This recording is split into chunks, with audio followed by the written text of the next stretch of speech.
আপনার বাচ্চা কি সামনে যা পায় সবকিছু মুখে দিচ্ছে, আর আপনি ভাবছেন এটা কি খারাপ অভ্যেস নাকি কোনো সমস্যা?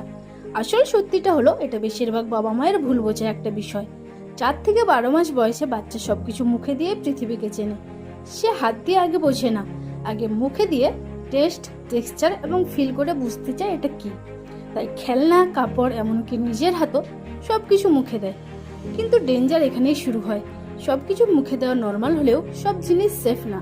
যেমন ছোট জিনিস গেলে চোকিং রিস্ক হতে পারে, ডার্টি জিনিস গেলে ইনফেকশন রিস্ক, আর টিথিং টাইমে মাড়ি চুলকায়।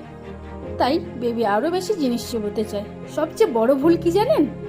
অনেকেই বাচ্চাকে বকা দেয় বা ফোর্স করে থামায়, এতে বেবির ন্যাচারাল লার্নিং প্রসেস থেমে যায়। সঠিক উপায় হলো ক্লিন টিথার দিন, সেফ টয়েস দিন, সারাউন্ডিং বেবি প্রুফ রাখুন।